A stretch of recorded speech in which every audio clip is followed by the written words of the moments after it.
नमस्कार, स्वागत है आप सभी का जेके चैनल पे और मैं हिया नेजा आपके साथ। मेरे साथ है मेरे सहयोगी हर्षवर्धन सिंह।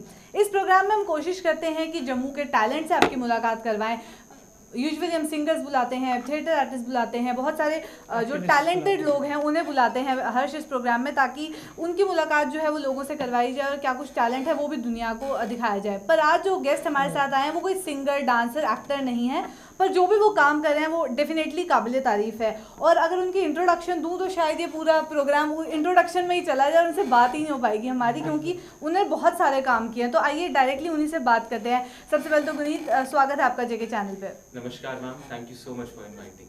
तो आपने बहुत सारे काम किए और सबसे ज़्यादा तो आप सोसाइटी को सर्व करते हैं, एक नहीं तो दूसरे तरीके से। एनजीओ के फॉर्म में करिए, टॉक शो के फॉर्म में करिए, स्कूल्स में जाके उन्हें अपनी आइडियोलॉजी को प्रमोट करते हैं कि किस तरीके से जो है स्कूल्स इन आइडियोलॉजी को अडॉप्ट करें, ताकि जो लड़कियां हैं वहाँ पे उन्हें कहीं ना कहीं जो है एक बेटर लाइफ मिल सके। और जो सोसाइटी में एक स्टिग्मा है, जो टैबूज जिन्हें कहा जाता है, उन्हें कहीं ना कहीं आप हटाने की कोशिश कर रहे हैं। तो इंस्पिरेशन कहाँ से आती है, क्या थॉट प्रोसेस रहा? क्योंकि मैं आपको पहले बता दूँ, ये स्कूल में पढ़ते हैं, इनके 12th क्लास के अभी एग्जाम्स भी नहीं हुए हैं और ये इतना कुछ करते हैं। तो क्या थॉट प्रोसेस था, कैसे स्टार्ट किया ये सब?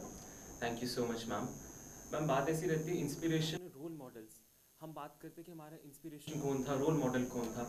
समाज में ऐसे काफ़ी टॉपिक्स हैं जिनके बारे में बात करनी ज़रूरी है। किसी नई चीज़ की बात नहीं की। अगर आप देखेंगे, एनिमल्स हो गया या मेंस्ट्रुएशनल हाइजीन हो गया, ये कोई नए टॉपिक्स नहीं हैं। These are very common topics. बस बात ऐसी रहती है, कार्य सभी करते हैं, बट फ़र्क ये रहता है कि किस तरह से आप करें, उसको किस मुकाम तक लेके जाएं। हार्डवर्क सारे पुट करते हैं, बट उसको कितनी देर तक आप लेके जाएं। कहते हैं ना कि हार्डवर्क और कंसिस्टेंसी मेंटेन रहनी चाहिए। तो मेरे भी मोस्टली प्रोजेक्ट जो है बहुत कॉमन है, बस फ़र्क ये है कि हम उसको थोड़ा सा ट्विस्ट करके हम चाहते हैं कि हमारे जो जम्मू के लोग हैं वो जानें एंड थोड़ा सा उसको चाहते हैं आगे लेके जाएँ। तो गुनीत, आपसे ये भी जानना चाहेंगे मैं, कुछ आपके जो प्रोजेक्ट्स जो आप कर रहे हैं और जो आपका रिज्यूमे है उसके अकॉर्डिंग अगर मैं जाऊँ तो आप फाउंडर और प्रेसिडेंट हो एरोडाइट इवेंट्स के, आप फाउंडर हो कूजन एनजीओ के, और तीसरा जो है आपका, जो मेरा ध्यान बार बार वहाँ पे जा रहा है, वो है बेजुबान की आस, और एक और है लाल धागे के प्रोजेक्ट जो आपने शुरू किया। तो इन प्रोजेक्ट्स के बारे में थोड़ा सा विस्तार में बताएं हमारे दर्शकों को। बिल्कुल sir, thank you so much Harshvardhan sir.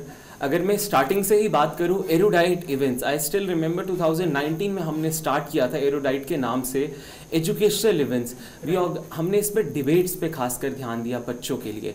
Then उसके बाद हमने जेएनके का पहला डिबेट सेशन कराया, ऑर्फनेज बच्चों के लिए खासकर, देन टॉक शोज वगैरह, ऐसे जाते जाते हमने मोस्टली एजुकेशनल इवेंट्स कराए। एंड लॉकडाउन के ड्यूरिंग हमारा ये मेन मोटिव रहा था कि जब यूथ लॉकडाउन में है, बेसिकली क्या हुआ था कि एक, आप भी जानेंगे, लॉकडाउन में हो गया था, डर हो गया था कि अब आगे क्या करेंगे। लोगों के पास कुछ करने को नहीं था, बोर थे खासकर, और डर भी था। तो इसी कारण से मैं खुद स्टूडेंट ही हूँ, तो मुझे लगा कि ये टॉपिक्स मेरे लिए रेलिवेंट हैं, जो मुझे चीज़ सही लगी और मेरे लिए ज़रूरी है। तो मैंने थोड़े बहुत प्रिंसिपल से बात की कि आपके अकॉर्डिंग, आप एजुकेशन की फील्ड में आपके अकॉर्डिंग क्या चीज़ें ज़रूरी है। देन हमने हर वीकेंड पे वेबिनार स्टार्ट किए अलग अलग टॉपिक्स पे। अगर मैं बात करूँ सेक्सुअलिटी एजुकेशन से लेके करियर काउंसलिंग से लेके अलग अलग टॉपिक्स के ऊपर। And then comes Koojan NGO. Koojan NGO जो है हमारा एक अभी एनजीओ हम फॉर्म कर रहे हैं, जो इन्वायरमेंट और एजुकेशन से हम चाहते दोनों को चीज़ों को लिंक करके हम करें। इसके रिसेंटली अभी जो हमारा एक ही मेन प्रोजेक्ट था वो था एक सिंपल क्लोथ्स डोनेशन ड्राइव। आप भी सर इस फील्ड में हैं तो आपने भी देखा होगा कि सर्दियाँ कितनी खतरनाक होती हैं, एंड इस टाइम पे काफ़ी लोग क्लोथ डोनेशन ड्राइव करते हैं। हमने भी ये सिंपल सी ड्राइव की थी। हमने इसमें कुछ एक छोटी सी चीज़ चेंज की थी। हमने लोगों को कपड़े फ्री में नहीं दिए। हमने उनके सामने यही कंडीशन रखी, हम आपको कपड़े बांटेंगे ज़रूर, बट इसकी कॉस्ट होगी। कॉस्ट क्या है? हम स्लम्स में गए, हमने सबसे पहले उनको प्लास्टिक वेस्ट के बारे में बताया, और फिर उनको बोला हम आपको कपड़े दे रहे हैं, इसके बदले हमारा पैसा है कूड़ा।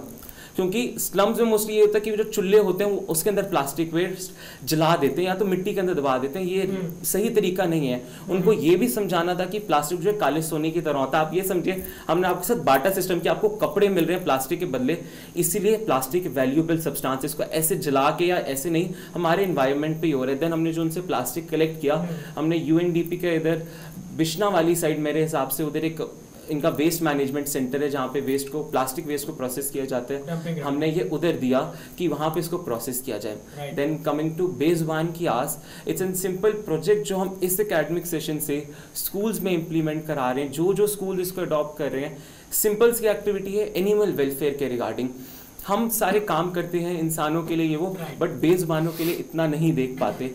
काफ़ी सिंपल सी आइडियोलॉजी है बेजुबान की आस, इसमें हैशटैग भी हमारे ये कि आई एम बेजुबान की आस, हम ही तो उनकी आवाज़ बनेंगे और उनकी आस। इसमें अराउंड 8 एक्टिविटीज़ हैं, 8 कैंपेन्स हैं जो स्कूल्स या कोई भी फॉलो कर सकते हैं, इवन आपका स्टूडियो भी फॉलो कर सकता है। अगर मैं इसके एक सिंपल से कैंपेन की बात करूं, इससे हमारे कैंपेन है एक रोटी कैंपेन। इसमें सिंपल सा बिल्कुल सिंपल कैंपेन है कि इसमें अगर एक स्कूल में या कहीं बिल्डिंग में ही कह लो, कहीं पे ऑफिस, आपका ऑफिस में सर अराउंड 50 बंदे होंगे, ठीक है। अगर 50 बंदे दिन में सिर्फ एक चपाती उस बॉक्स में डालें, एक चपाती ज़्यादा फर्क नहीं करेगी, चलो एक बिस्किट का पैकेट ही 5 रुपए का डालें, 50 में से अगर 20-30 बंदे भी डालें तो आप खुद सोचिए कितने उसमें अराउंड 10 से 15 एनिमल्स की फीड बन जाएगी। ऐसे अलग अलग कैंपेन्स हैं जो हम चाहते हैं कि प्रोजेक्ट बेजुबान के माध्यम से हम स्कूल्स और अलग अलग इंस्टीट्यूट्स में पहुंचाएं। And coming to the last project Lal Dhaage, ये एक प्रोजेक्ट है जो अभी रिसेंटली हमने वुमेंस डे वाले दिन लॉन्च किया एंड ये अभी मैं कहूँगा बीटा टेस्टिंग की स्टेज में है। इस प्रोजेक्ट में कुछ भी नया नहीं है, बस फ़र्क इतना है हमने इसको एक कंसेप्ट और आइडियोलॉजी बनाया, मेंस्ट्रुअल हाइजीन। हम इसके बारे में बात भी करते हैं, वेबिनार्स भी होते हैं, सेमिनार्स भी होते हैं, लेकिन इसमें एक चीज़ रह जाती है, वुमेन एंटरप्रेन्योर्स। अब मैं आपको थोड़ा सा इसके बारे में बताता हूँ। हमने कहा कि स्कूल्स में बच्चे सैनिटरी नैपकिन अगर बनाएं तो किस हिसाब से उनको एजुकेशन मिलेगी, किस हिसाब से उनके दिमाग में अलग सा कंसेप्ट आएगा कि दिस इज़ वेरी इंपॉर्टेंट। क्योंकि अभी भी हम देखते हैं लोग इसको हल्का सा टैबू अभी भी कंसीडर करते हैं, बच्चे इतने बात नहीं कर पाते। तो हमारा यही मोटिव था कि हम स्कूल्स में इस कंसेप्ट को बताएं, क्या होते हैं मेंस्ट्रुअल, सैनिटरी नैपकिन्स क्या होते हैं, उसके बाद इनको बनाते कैसे हैं। एंड जब बच्चे वो सैनिटरी नैपकिन्स बनाएंगे वो अपने स्कूल के आसपास कहीं भी एक एरिया के एक लेडीज़ के ग्रुप को सपोर्ट कर सकते हैं, उनको एक इंडिपेंडेंट वुमेन एंटरप्रेन्योर बनाने में। आजकल अभी हम सबके डेस्क पे मोबाइल पड़े, मेरे भी डेस्क पे, हम बच्चे हर कोई सोशल मीडिया में उनका हाथ तेज है एंड बच्चे एक उन नैपकिन्स को जो खुद बना रहे हैं उसको एक ब्रांड बना के मार्केटिंग करके उन लेडीज़ को सपोर्ट कर सकते हैं। वो लेडीज़ अपना ब्रांड बेचेंगे। आप इसे खुद सोचिए, एक तो वो लेडीज़ अगर कोई चीज़ बेच रही है तो अपने आसपास वालों को बोलेंगे खरीदो तुम, उसके बाद उनको एक रेवेन्यू जनरेट होगा, इससे वो इंडिपेंडेंट बनेगी, वुमेन एंटरप्रेन्योर्स बनेंगी। ये एक मोटिव था एंड बच्चों को इससे स्किल्स आएंगी। सिर्फ ये इतना ही नहीं, जब बच्चों को सैनिटरी नैपकिन्स के बारे में पता चलेगा वो अपने घर पे जाके अपने सफाई वालों को या किन्हीं लोगों को एजुकेट कर सकते हैं कि this is very important. So ma'am ये सारे प्रोजेक्ट्स बिल्कुल, ये बहुत ही ज़्यादा इंपॉर्टेंट टॉपिक है जिसके ऊपर हमने भी बहुत बार डिस्कशन करी है, बहुत बार जो है अपने व्यूअर्स से इसके बारे में बातचीत करी कि ये एक अभी भी टैबू है सोसाइटी में, इसको हटाने की बहुत ज़्यादा ज़रूरत है। और हर जगह बात करें इनके प्रोजेक्ट्स की, जिस तरीके से बहुत ईजी सिंपल तरीकों से कहीं ना कहीं एक बेनिफिट भी सामने वाले को देगा। जैसे उन्होंने कहा कि प्लास्टिक आप हमें दो, बार्टर सिस्टम करते हैं, प्लास्टिक आप हमें दो, हम आपको उसकी जगह जो है वो कपड़े देंगे। उनके लिए चाहे ये एक वेस्ट प्रोडक्ट हो सकता है और कहीं ना कहीं उन्हें उससे कपड़े भी मिल गए, तो उनके लिए भी एक प्रॉफिटेबल डील रही और इन्वायरमेंट का भी फ़ायदा हो गया, उन लोगों का भी फ़ायदा हो गया। तो ऐसे बहुत सिंपल ईजी तरीकों से जो है वो इस तरीके से काम कर रहे हैं। क्या कहेंगे इस पर? बिल्कुल, देखो जिस तरह से तो पहले जो आपने बताया कि फीमेल हाइजीन को लेके, मेंस्ट्रुअल हाइजीन को लेके वाकई बहुत बड़ा टैबू है और जिस तरह से आप काम कर रहे हैं काबिल तारीफ है मुनीत। लेकिन मैं इसके साथ ये भी जानना चाहूँगा कि देखिए, आपको जब आप ये एफर्ट्स करते हैं तो ऑब्वियसली बंदे की एक्सपेक्टेशंस होती हैं कि यार मुझे ऐसा रिस्पॉन्स मिलेगा, और आप अपनी पढ़ाई के साथ साथ ये काम कर रहे हैं जो कि बहुत बड़ी मल्टीटास्किंग है, क्योंकि आपकी एज के लड़के यूजुअली इतना नहीं करते, ठीक है, they try to enjoy themselves in a different way, but what you are doing is really commendable. तो मुझे बताओ कि जब आप कोई भी प्रोजेक्ट अपना लेके जाते हो किसी के पास, तो आपको आगे से रिस्पांस कैसा मिलता है? क्या वो आपको हल्के में तो नहीं लेते, नहीं यार 12वीं में पढ़ता बच्चा है, इसको कितना ही वो पता होगा, तो कुछ ऐसा तो नहीं होता आपके साथ? बिल्कुल सर, ये आपका क्वेश्चंस काफ़ी अच्छे थे। देखिए सर, प्रॉब्लम तो स्टार्टिंग में सबको आती है ना। जब हम एक छोटा सा बीज मिट्टी में लगाते हैं, उस बीज को भी दिक्कत आती है स्टार्टिंग में ग्रो करने में। बिल्कुल, जो भी चीज़ स्टार्ट हो स्टार्टिंग में तो दिक्कत आती है। स्टार्टिंग में काफ़ी बारी ऐसा भी हुआ है कि नहीं अप्रिशिएट किया गया, डीमोटिवेट हो गया, बट हर किसी की कहते हैं ना वो मूवी नहीं थी, उसमें कहते हैं किक अलग सी होती है, बट स्टिल ये चीज़ रही है। जहाँ पे भी कहीं पे देखिए बंदे के अगर अपने थोड़े से ना लूप होल्स होते हैं तभी उसको थोड़ा सा लोग कहते हैं। तो जब लोग आपको डीमोटिवेट करते हैं ना, तो उन लूप होल्स को आप फिल कर सकते हो। तो इसीलिए स्टार्टिंग में तो थोड़ी प्रॉब्लम आती है बीज को भी ग्रो करने में, बट एक बारी जब ग्रो होना स्टार्ट हो जाए तो लोग आते ही हैं हेल्प करने के लिए, सपोर्ट करने के लिए। काफ़ी ऐसे लोग रहे हैं जिन्होंने सपोर्ट भी किया। स्टार्टिंग में एक बारी बस थोड़ी सी लहर चाहिए होती है ग्रो करने के लिए, फिर आहिस्ता आहिस्ता लोग जुड़ते रहते हैं। लाल धागे के बारे में तो आपने बहुत सारी जानकारी जो है वो ऑलरेडी दे दी। एक गर्ल अप कैंपेन भी है, उसके बारे में भी जानकारी दें हमें कि वो क्या है। मैम गर्ल अप कैंपेन जो एक बड़ा सा यूनिक सा एक कैंपेन है, ये गर्ल अप इंडिया का अंडर उनके कैंपेन चलता है। इस कैंपेन में हम उन टॉपिक्स के ऊपर बात करते हैं जिनको अभी भी टैबू कंसीडर किया जाता है। There are so many problem, there are so many diseases, या कुछ भी कह लें, इनको प्रॉब्लम में नहीं कहूँगा, कुछ चीज़ें रहती हैं गर्ल्स की जिसमें हम उनको बात नहीं करते। देर आर PCOD, PCOS, अलग अलग चीज़ें रहती है, मैटरनल हेल्थ वगैरह। तो हमारा ये जो कैंपेन है, इसका जम्मू कश्मीर के चैप्टर का मैं लीडर हूँ इस साल के लिए। इसको मैंने फॉर्म किया था कि इसके बारे में बात हो। इंडिया में या मैं कह लूँ वर्ल्ड में काफ़ी गर्ल अप के चैप्टर्स हैं अलग अलग जगह में, इंडिया में भी बहुत है बट जम्मू में नहीं था। तो बस थोड़ा सा मन था कि जम्मू कश्मीर में क्यों ना हो, एंड लकीली अब जम्मू कश्मीर में हमारे पास, आप खुश होंगे सुन के, जम्मू और कश्मीर से भी, खासकर जम्मू से भी, रियासी से भी हमारे पास अराउंड 45 लड़कियों की टीम है, जो हम हर वीक एक ना एक कैंपेन करते हैं जिस पे हम हर वीक कुछ ना कुछ बात करते हैं। तो अराउंड 45 गर्ल्स की टीम है, उसमें अराउंड 5 बॉयज़ भी हैं, जहाँ पे हम इन टॉपिक्स के बारे में बात करते हैं, अवेयरनेस क्रिएट करते हैं। गुनीत, ये भी मुझे एक चीज़ बताएं कि जो आपने अवेयरनेस क्रिएट करते हैं, ये सब मल्टीटास्किंग करते हैं, साथ साथ में मैं देख रहा हूँ कि आप एक मोटिवेशनल स्पीकर भी हैं। तो ये मोटिवेशनल स्पीकिंग का सिलसिला कहाँ से शुरू हुआ और ये कहाँ तक अभी तक चल रहा है? सर बात ऐसी होती है कि जब भी कुछ बंदा बोलना स्टार्ट करता है ना, अब ये लोगों के सुनने के ऊपर होता है कि उनको क्या क्या बातें पसंद आती हैं। एंड कुछ लोगों का अंदाज ही ऐसा होता है कि कुछ बातें बोल देते हैं। एंड अब देखिए, मुझे, मैं आपके शो पे भी बोल रहा हूँ, कई जगह बोलता हूँ, तो लोगों ने टैग दे दिया एंड लोगों को सुनना पसंद है, तो इसी करके motivational speaking as in the sense to motivate people in like, आज तो आप जैसे टॉक शो पे बात कर रहे हो अपने प्रोजेक्ट्स के बारे में, but motivational speaking is something different. Like आप कहीं पे जाते हो और लोगों को जो थोड़े डिप्रेस्ड हैं, जो थोड़े जिंदगी से हारे हुए हैं, खासकर आजकल आप देख सकते हो ना, यूथ कितना ड्रग्स में है, यूथ कितना डिप्रेस्ड है, और आप भी एक मिसाल हो, you are an example to the youth. So what kind of motivation do you want to give as a 12th class student to your fellow colleagues? Thank you so much sir.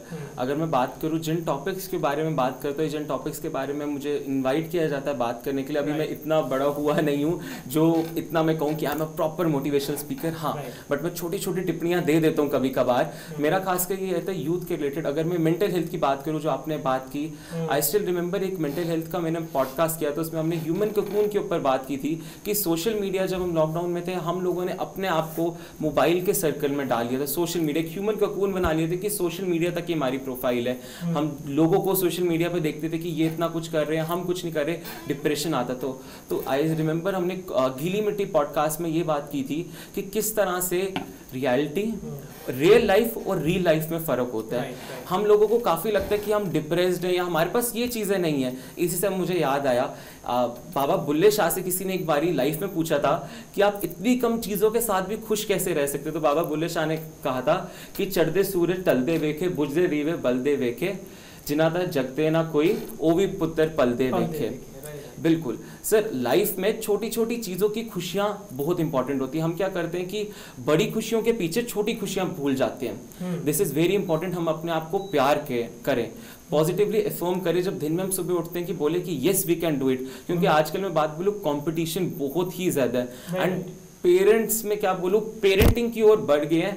बच्चों को force करते हैं कि तुम ये करो, वो करो, ये देखिए इनका बेटा ये कर रहा है या कुछ भी ये कर रहा है। तो ये चीज़ों की वजह से लोग मोटिवेट हो जाते हैं। ऑब्वियसली सबके डार्क कॉर्नर्स होते हैं, तो बच्चों को भी लगता है कि we are not perfect. But एक चीज़ है ना कि हर व्यक्ति हर एक चीज़ में सफल नहीं हो पाता। हर किसी के अलग अलग पॉइंट्स होते हैं। हर एक बंदा किसी ना किसी चीज़ में अच्छा होता ही होता है। जी, पेरेंट्स की बात करी आपने, तो उन्हीं के बारे में बात करते हैं कि सपोर्ट कितनी ज़्यादा रिक्वायर्ड है और किस तरीके से उन्होंने आपको सपोर्ट किया कि पढ़ाई, क्योंकि यूजुअली कहते हैं चलो अभी तो पढ़ाई कर लो, अभी इतनी जल्दी क्या है आपको ये सब करने की। एग्जैक्टली। तो इसी तरीके से मैं जानना चाहूँगी कि पेरेंट्स ने किस तरीके से आपको सपोर्ट किया कि आप इन सब चीज़ों में, और एक NGO की बात ना करें, आपके बहुत सारे प्रोजेक्ट्स हैं। जैसे इंट्रोडक्शन में मैंने कहा कि अगर बताने चले प्रोजेक्ट्स तो शायद पूरा शो ही उसी में निकल जाए। तो इतने सारे प्रोजेक्ट्स के साथ साथ पढ़ाई भी मैनेज करना डिफिकल्ट भी हो जाता होगा, और इन्हीं दो चीज़ों के बारे में जानना चाहूँगी। एक तो डिफिकल्टीज पढ़ाई के साथ किस तरीके से मैनेज करते हैं, दूसरा पेरेंट्स की सपोर्ट। बिल्कुल मैम, बात ऐसी रहती है। स्टिल रिमेंबर जब मैंने सबसे पहले इवेंट किया था, educational event, this was something new. तो स्टार्टिंग में पेरेंट्स, रिलेटिव्स और काफ़ी जो मेरे वेल विशर्स हैं, उन्होंने कहा था कि दिस इज़ नॉट समथिंग जो तुम करो, एंड थोड़ा सा पढ़ाई को तुम कॉम्प्रोमाइज़ कर रहे हो। बट येस, जैसे जैसे इवेंट्स अच्छे होते गए, चीज़ें होती गई, पेरेंट्स की तरफ से भी काफ़ी सपोर्ट रहा, रिलेटिव की तरफ से। आप हैरान हो जाएंगे, जम्मू में जितने भी प्रिंसिपल्स हैं उनकी तरफ से भी। मैं बोलूँ एक प्रिंसिपल नहीं, काफ़ी लोगों ने हेल्प की। स्पोर्ट आहिस्ता आहिस्ता आता गया जब उनको लगा कि कुछ चीज़ अलग सी हो रही है एंड अच्छी हो रही है। एंड डिफ़िकल्टीज़ और हर्डल्स, कुछ भी ज़िंदगी में हम कार्य करते हैं, प्रॉब्लम्स तो आती आती हैं। उन प्रॉब्लम्स को फेस करने का एक ही गुरु मंत्र आता है। जिस भी मैं पॉडकास्ट में होस्ट करता हूँ, मैं उसमें यही हमेशा हर किसी से पूछता हूँ आपका गुरु मंत्र क्या रहा। तो अगर मेरे गुरु मंत्र की बात करें, स्टार्टिंग में आई स्टिल रिमेंबर 6th में मैंने एक यूट्यूब चैनल खोला था, उसमें नहीं चल पाया। क्यों? क्योंकि इसमें मैंने हार्डवर्क बहुत डाला, स्टार्टिंग में कंसिस्टेंसी नहीं थी। ये दो चीज़ें बैलेंस करना बहुत इंपॉर्टेंट होती है। जब मैंने अपना एरोडाइट इवेंट स्टार्ट किया, कुछ और प्रोजेक्ट्स, तो एक चीज़ मुझे रियलाइज़ हुई, या तो मैं हार्डवर्क बहुत ज़्यादा डाल लूँ तब भी नहीं चलेगा, या तो कंसिस्टेंट रह जाऊँ हार्डवर्क ना हो तब भी नहीं। इन दोनों चीज़ों को बैलेंस करना बहुत ज़रूरी है। एंड पढ़ाई के साथ साथ मैं ये नहीं बोलूँगा मैं पढ़ाई में बहुत अच्छा हूँ, जो मेरी टीचर्स वगैरह देख रहे होंगे वो पकड़ लेंगे, मैं बहुत ही एवरेज स्टूडेंट रहा हूँ, बिल्कुल एवरेज स्टूडेंट रहा हूँ। आज भी मैं स्कूल में, हमारा प्रैक्टिकल था उधर भी लेट हो गया, आज हमारी इंस्ट्रक्शंस थी तब भी लेट हो गया, बहुत ही एवरेज हूँ। बट यही है, बैलेंस लाइफ में रखना बहुत ज़रूरी है। एवरेज आप शायद अपने आप को पढ़ाई में मानते हो, पर जो आप काम कर रहे हैं वो डेफिनेटली काबिल तारीफ है। और शायद एजुकेशन, ये सही एजुकेशन है कि आप सोसाइटी की किस तरीके से हेल्प कर पाएं। क्या है जिस तरह से हिया इन्होंने बताया कि ये आउट ऑफ द वे जाके कर रहे हैं। बिकॉज मुझे याद है जब मैं 12th में था, I will be very honest with you, जब मैं 12th में था मेरा मेन फोकस था कि मैंने पढ़ाई तो करनी है, बिकॉज वो तो होता ही है, ट्यूशन जाना है, उसके बाद प्लेग्राउंड जाके क्रिकेट खेलना है, क्योंकि मैचेस होते थे तो मेरा फोकस रहता था। लेकिन ये अपने पर्सनल कंफर्ट्स को छोड़ के इतना कुछ कर रहे हैं। मुझे लगता है कि हमारे यूथ को यहाँ से सीखना चाहिए, क्योंकि सोसाइटी के लिए आप क्या करते हो that matters. In the end society आपको क्यों याद रखेगी, आप इस धरती पे आए हो, आप सोसाइटी के लिए क्या छोड़ के जाओगे, इस बेस पे सोसाइटी आपको याद रखती है। सर एक पॉइंट मैं बीच में बोलना चाहूँगा प्लीज़। जैसे आपने कहा कि आपको क्रिकेट खेलना पसंद था, तो इसमें मैं बच्चों को एक चीज़ मैं बोलना चाहूँगा, ऐसा बिल्कुल भी नहीं है कि अगर मैं अलग से एक चीज़ करूँ आप क्रिकेट खेलने निकालते नहीं। मेरी डेवलपमेंट और मेरा प्लेजर था इवेंट्स में, आपकी डेवलपमेंट और आपका प्लेजर था क्रिकेट में। आपको स्पोर्ट्स अच्छी लगती है, एजुकेशन पढ़ना, ये बिल्कुल गलत बात है। हम बच्चों को, मैं यही मोस्टली बोलता हूँ, सॉरी अगर मैंने आपको इसे बीच में इंटरप्ट किया, कि जो बच्चा एजुकेशन, अगर कोई बच्चा पढ़ाई में बहुत अच्छा है, उसको उसके पेरेंट्स, मैंने देखा है कि बच्चे अराउंड इसके 95% आते हैं, उसको बोला कि तो दूसरी एक्टिविटीज़ में डाल जाता। ये एक तरह से सही भी और गलत भी है। अगर वो बच्चा पढ़ाई में अच्छा है, पढ़ाई में अच्छा है, अगर बच्चा स्पोर्ट्स में अच्छा, स्पोर्ट्स में अच्छा। हर एक बच्चे की अपनी काबिलियत होती है। अब जैसे एग्जांपल सर मैं आपकी बात करूं, आप जर्नलिस्ट हैं, या आपकी काबिलियत है, मैम जर्नलिस्ट हैं, आपकी काबिलियत है, मैं काम करता हूं सोसाइटी के लिए, मेरी काबिलियत है, हर एक व्यक्ति की अलग काबिलियत है। बिल्कुल। चलिए इस सेगमेंट को एंड करने का भी टाइम आ गया, तो जाते जाते कुछ कहना चाहेंगे?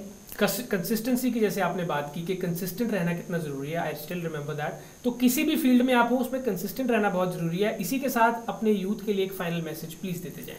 सर फाइनल मैसेज तो यही रहता है, कुछ भी काम करने से पहले तीन चीज़ों पे खास कर ध्यान रखना चाहिए। पहला कि आपको वो चीज़ पसंद है या नहीं पसंद है, या किसी को आप प्रूव करने के लिए वो चीज़ कर रहे हो। मोस्टली हम क्या होता है, हम दूसरों को प्रूव करने के लिए करते हैं कि उन्होंने मुझे ऐसा बोला है कि मैं इतना नहीं कर सकता, तो मैं इनको प्रूव करने के लिए कहूँगा। इसमें आप सक्सेस तो रीच कर जाओ, बट अपने आप को डिस्ट्रॉय कर देते हो, अपनी मेंटल हेल्थ। तो वो चीज़ करो जिसमें आपको मज़ा आता है। दूसरा, जो भी काम कर रहे हो उसमें बस बैलेंस रखना, हार्डवर्क और कंसिस्टेंसी का, बाकी तो मस्त होगा, इतनी टेंशन नहीं लेनी होती है। चलिए बहुत बहुत शुक्रिया गुनीत। तो ये थे गुनीत हमारे साथ, जिनके साथ हमने बहुत सारी बातचीत करी, और शायद उन्होंने मोटिवेट भी किया यूथ को कि पढ़ाई करते करते आप बहुत सारी सोशल एक्टिविटीज़ में भी पार्टिसिपेट कर सकते हैं। चलिए फिलहाल के सेगमेंट में इतना ही। मुझे भी पूरी टीम को दीजिए इजाज़त, और बन रहे हमारे साथ। नमस्कार।